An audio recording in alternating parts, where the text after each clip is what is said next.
Wyn and I want to express our gratitude for every one of our listeners. Thank you for being a part of this podcast and sharing this space with us each week. We are now offering an opportunity to work with Wyn or myself individually in a deeper look towards what's true about life and who you really are. If you'd like to know more, email me or Wyn for more details. In a 3-day dive under the noise, anything is possible. Let's find out. Now onto the podcast. Welcome. This podcast is an exploration into being human and what's possible when there's less attention on the noise in our heads. Warning. While listening to this broadcast, you may experience moments of deep peace, sighs of relief, personal insights, or long stretches of dead air. Do not be afraid. This is normal. Under the Noise with Wyn Morgan and Kate Roberts. Welcome to Under the Noise. I'm Kate Roberts and I'm here with my co-host Wyn Morgan. Hi, Wyn. Hello. How are you doing? How are you? I'm really well, thanks. I'm well. You? Are you good? I'm good as well. Cool. I'm good as well. So you actually brought up the topic today. I loved how surprised you sounded. No, that's not true. You actually brought up the topic today. It's just like, yeah. Hell froze over. Wyn had an idea. Wyn did have an idea. Did hell freeze over? I don't think so. This could be it. Is this it? I don't know, because I haven't been to know.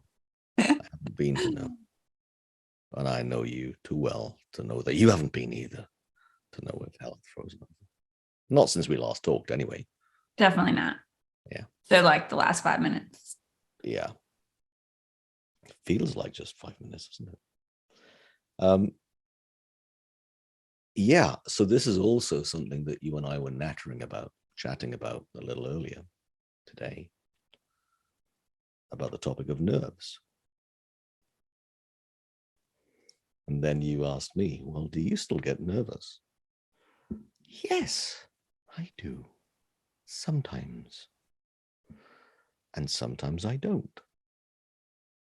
And it's always a surprise whether I get nervous or not. Now, so whether it's, I don't know, a big group or a little group, or in person versus on an online video program, or there's no rhyme nor reason really in the circumstances of it that would determine, or that would have a direct causation into nervousness or non-nervousness. But here's what I am noticing and have noticed a lot. And last week I ran 2 presentation skills trainings for 2 different companies last week. And the topic of nerves is the most common one that they, want to bring up and talk about, which is, quite right, because I spend at least half of my time on that. And one of the most common questions I'm asked is, how do I manage nerves? And, well, I don't. So I don't suggest other people do. Now, I used to try and manage nerves. But then I had my focus on my nerves. So why would I want to focus on nerves?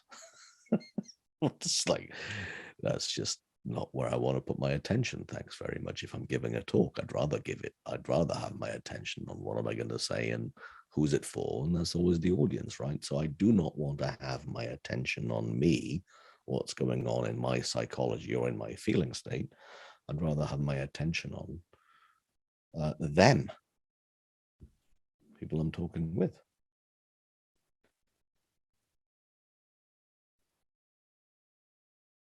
So the shortcut would be,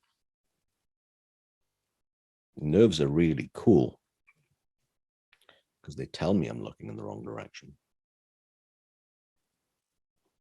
If I'm making a meal, if I'm having a story about nerves, because nerves, just like any other feeling, any other emotion, They'll come and go.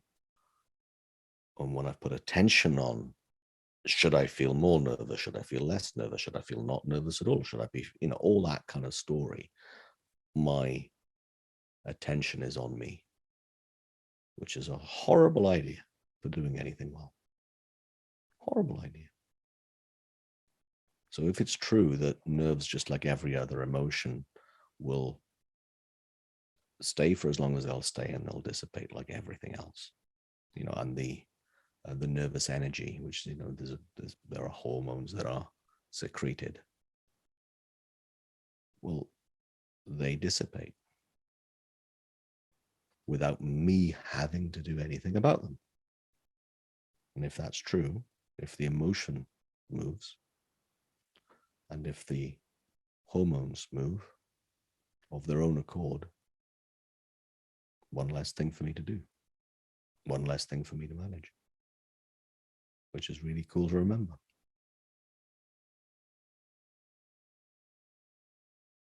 I remember posting an article a while ago about nerves, and a friend said, well, nerves tell you that it matters, they're really necessary. And I'm, well, no, it's not true. Nerves do not say that at all. It's not what they mean. Now, sometimes it means that, but not always. There's not a direct causation there, not 100% of the time. And if it's not 100% of the time, it's not true.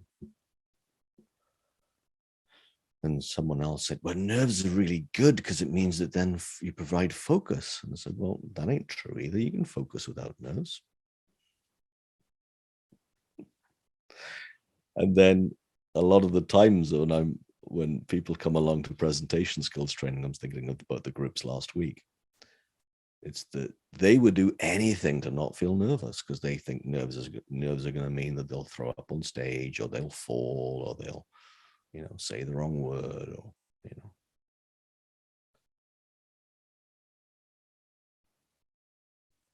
Well, it doesn't mean that either. We just have meaning about the feeling of feeling nervous. That is totally arbitrary, not real, made up, temporary. So I quite, in the moment last week with one of the groups, the first group I had on Wednesday, I think last week,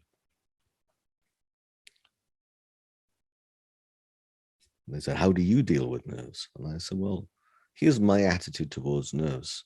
Nerves, schmerves. I said that, right? And in the moment, it was just like, yeah, whatever, right? I meant it. I really mean it.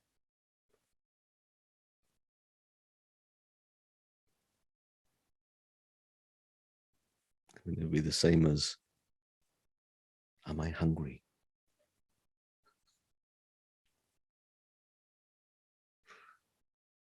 Well, nothing to do about that right now if I'm about to give a talk. I'm not going to say, excuse me, I'm not ready. I need to have a sandwich. I'm not going to do that.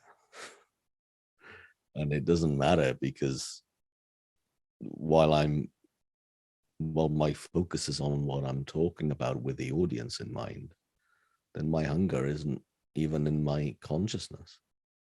It's not even there. Now, okay, if I've not eaten for 2 days and I'm really like messed up on sugar, right? Okay, I get it. But it's really rare well, I've never done that.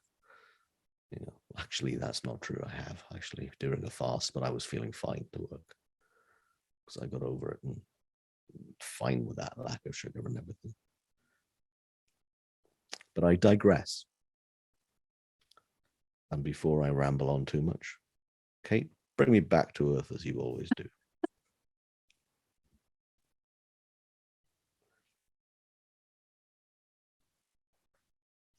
So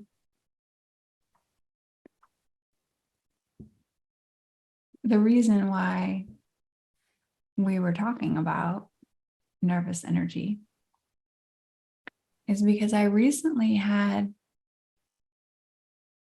I was in a group and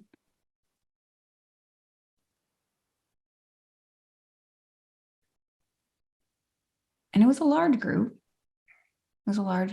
And while I can get up in front of 150 teenagers, or that's more comfortable for me than getting up in front of adults for some reason. I don't know. Who knows? But I was in a group, and it ended up being me who led this activity, this kind of experience. And to preface this story of my experience, it had been really, really fresh for me looking into a direction. I had listened to a podcast, and it was just so interesting to me. And I had been reading other things too. And I just was in this place where I was like, well, what if I actually kind of leaned into any experience that was happening for me? No matter if my mind called it good or bad, or it didn't matter. Like, what if I could be with any experience that was showing up in my world, my experience? And if I could just let it happen, just be with it, just be with what experience is showing up in that moment. Because so much, I think, of what happens with people is that we have this idea in our head of what that's going to look like, what's going to happen, to your point, like, oh, I'll throw up, and we've got this whole story of that. And so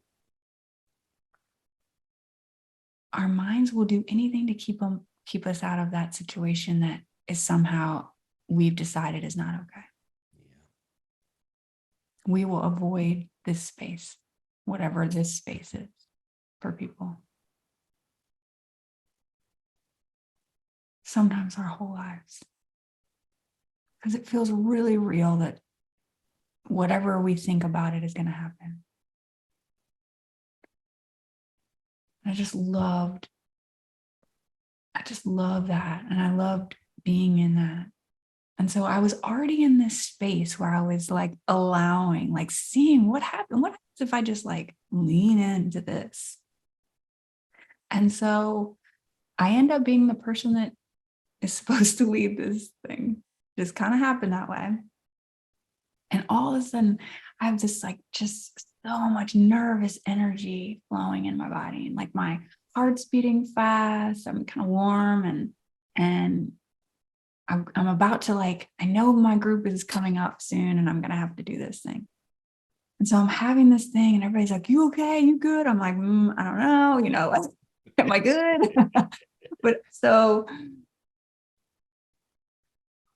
I just let it show up however it's going to show up. I notice it. I don't push it away. I don't use my little brain to make me feel better. And like, how we pacify ourselves with our little self-talk, I didn't do any of that. I just let it be what it was, knowing it's temporary and it's moving through, and just let it be. And I was like, I'm not sure if I can settle down and like hear my wisdom take me through this thing. I don't know if I can do that while having so much energy kind of like moving through at the same time. I was like, okay, well, it is what it is.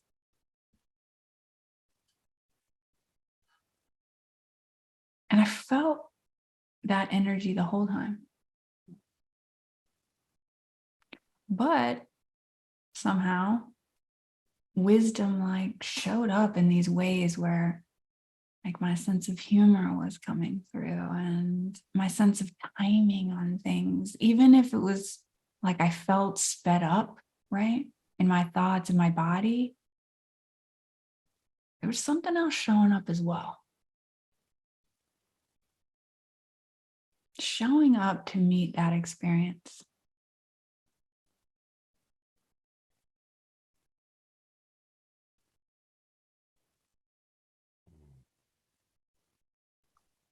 And I got a sense that like the more I did it, the less it would feel like this. And I don't know if that's true or not, but that's the sense that I got, that like teaching teenagers, it's either I would get used to always feeling this way and doing it anyway, right? Or it wouldn't feel this way. I don't know. But there was just something that kind of came through where it's like, if I really want to do stuff like this and get up in front of people, I'll be all right. Mm-hmm. Yeah. Whichever way. And that's what really matters, right? Is that bit. Well, what was even more surprising to me was that in my mind was telling me that wisdom couldn't meet me in that sped up space. Yeah. That was actually even more surprising than that kind of knowing at the end, is that it actually could meet me there. It did. It freaking did, right?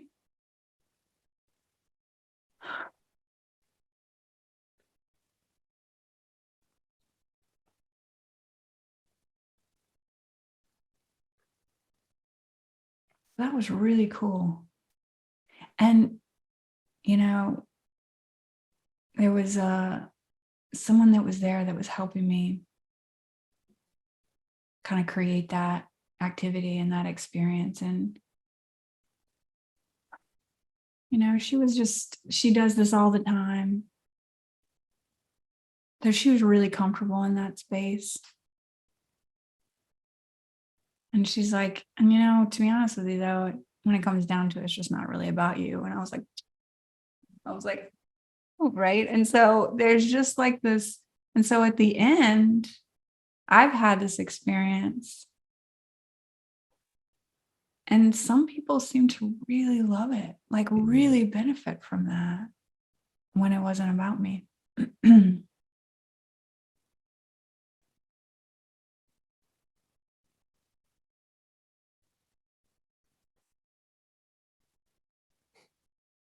Which actually brings up a question for you.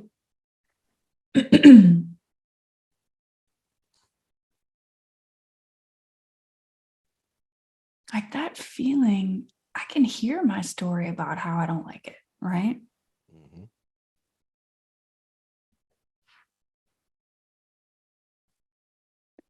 And yet, I wonder if that's just one of the ways that aliveness shows up in our experience.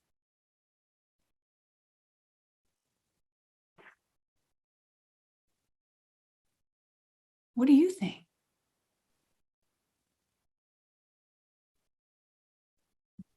I was hoping for geography or history, not that as a question. Right. Yeah. I don't know. I just... Say the question again. Okay. So I can hear my stories of how this is not okay somehow, right? And I've spent so much time in that space that maybe I kind of missed that.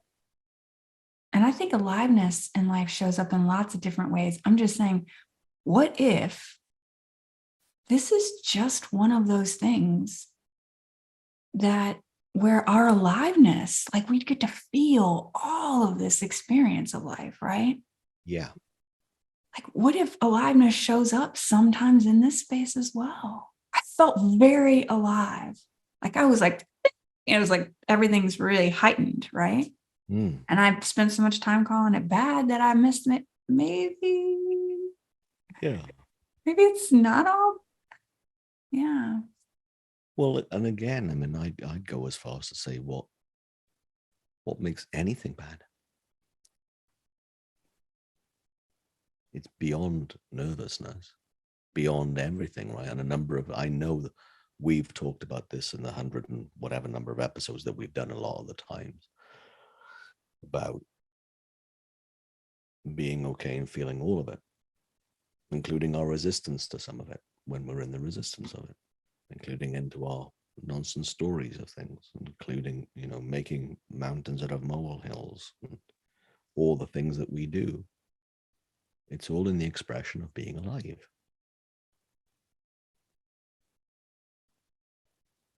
To me, anyway, it just looks like, who am I to judge what is right to feel and wrong to feel?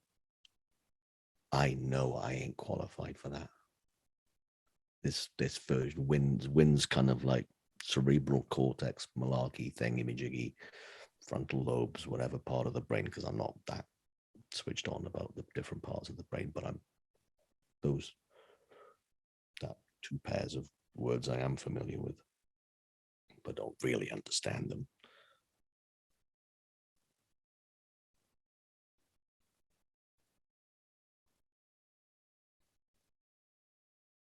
It feels true to me that anything in life's experience, anything that's emotional, anything that I'm making up, and anything I then notice I've made up, is all in the game of life. I'm being willing to feel all of it. And someone that you spent time with recently was Fiona.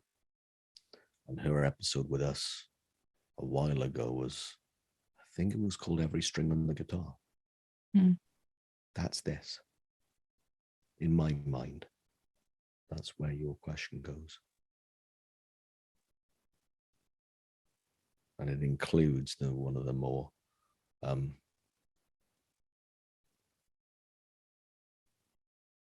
heightened feelings that we get of anxiety, anxiousness, panic, nervousness when giving a talk.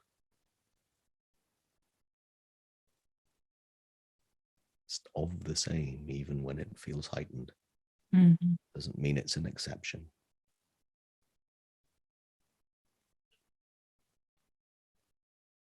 Doesn't mean it's made of anything different. It's a part of life's tapestry of emotions and experiences, in my mind.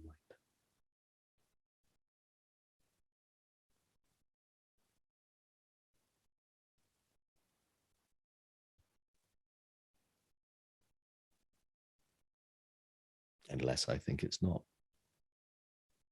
And I get to make that up too. And then fall back out of that and see that fresh.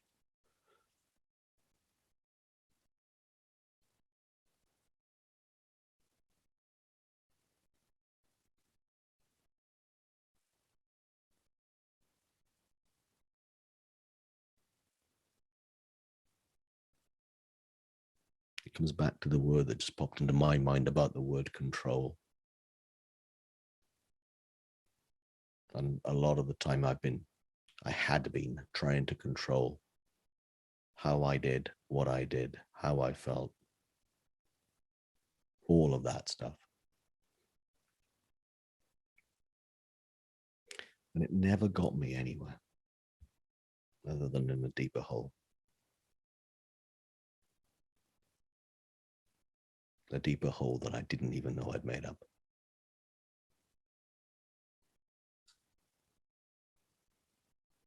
And got me less present to life and enjoying it.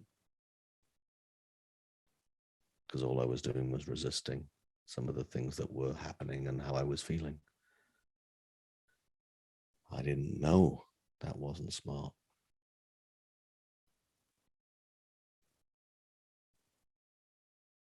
I didn't know there was another way.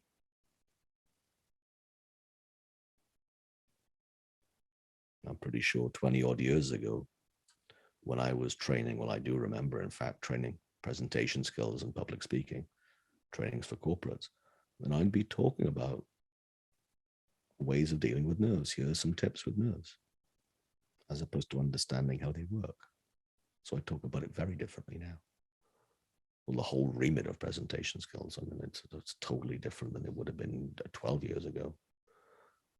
Just because it's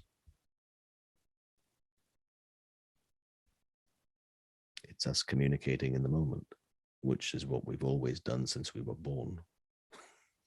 It doesn't change just because we're standing up and people are looking at us and they're sitting down. Makes no difference at all. We're naturally good at that. We have these feelings and emotions and the energy that you talk about that moves through us.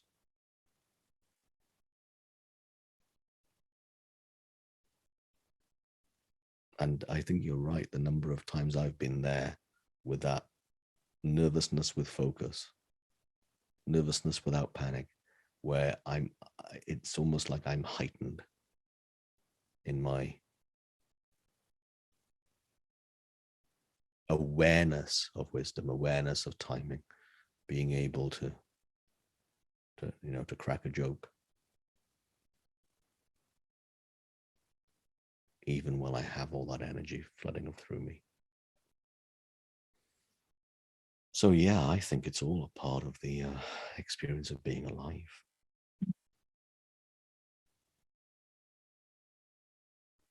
Given the fact that you brought that question up, what's your thoughts on that? Mm-hmm.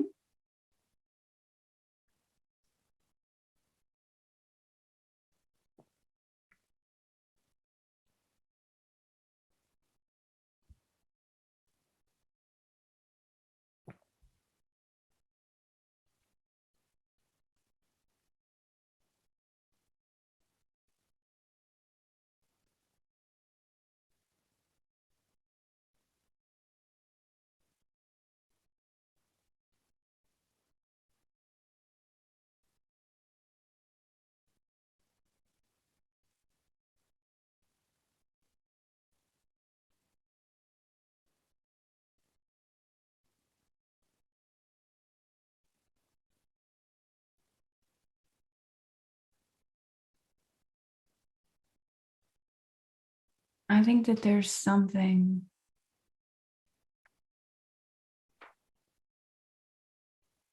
to your point about, playing every string.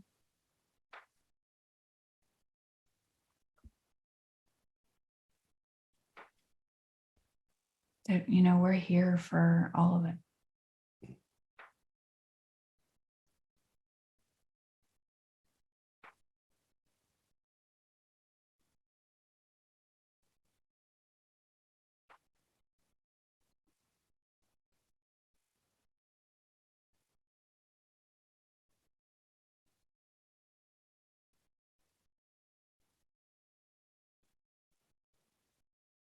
Even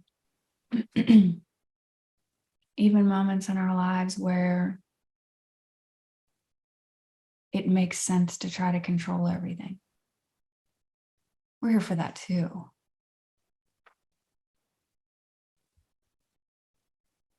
We're here for all of it.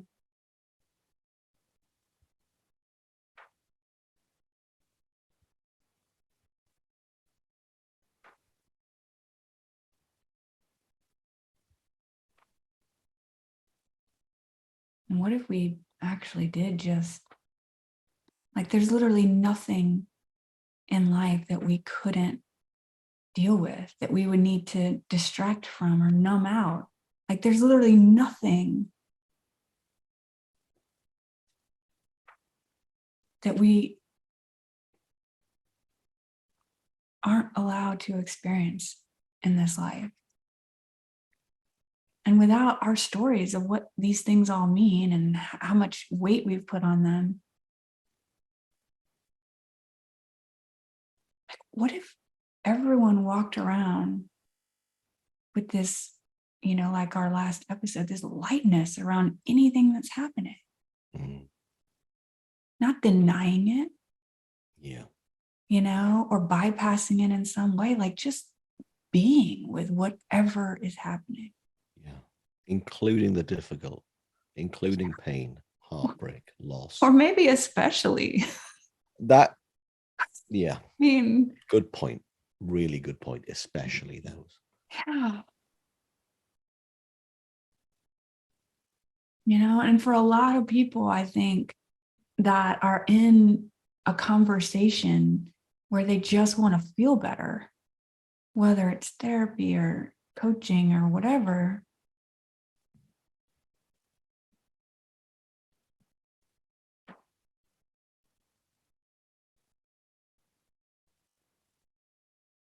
maybe it's not necessarily the good, fun, loving, like the experiences in life, the ones that we deem positive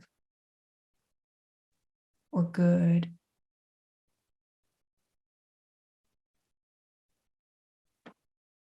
What if it's just the allowing of any experience is actually what we're looking for? Yeah. What we're kind of all reaching for.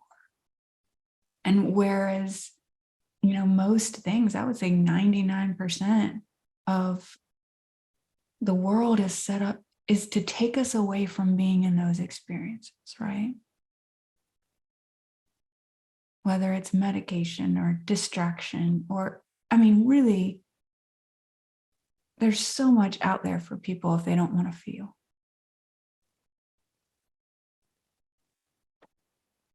What if you could and nothing was off limits? And you could just be with anything that shows up. There's just so much freedom. I can't even imagine that feeling of freedom. If everyone could experience that and know they're okay, like they're freaking okay, no matter what.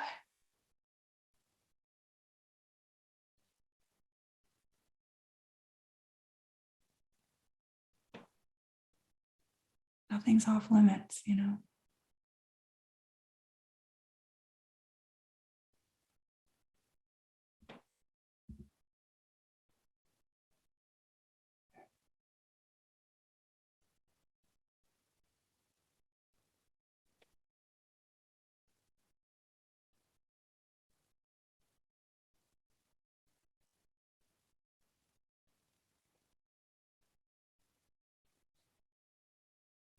It always interests me how often we come back to that at some point. Yeah, every episode. Yeah, pretty much. People could just fast forward to the end. Yeah. Where would the fun be, though, right? That's the metaphor for everything as well, right? Where would the fun be if it was just that? Where would the fun be if it was only these emotions and these feelings and these things in life? It would lose its richness. And what would be the point? Now, the other thing to say is if I'm feeling distressed and stressed, I don't want to feel that richness. I do want to kind of put limits on things in that moment. Still don't know if it's helpful. So if that's you listening, we do understand that. Kate and I have been there many times. And then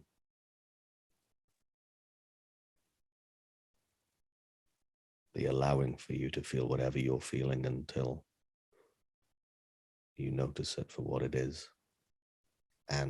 or it changes, because it always will.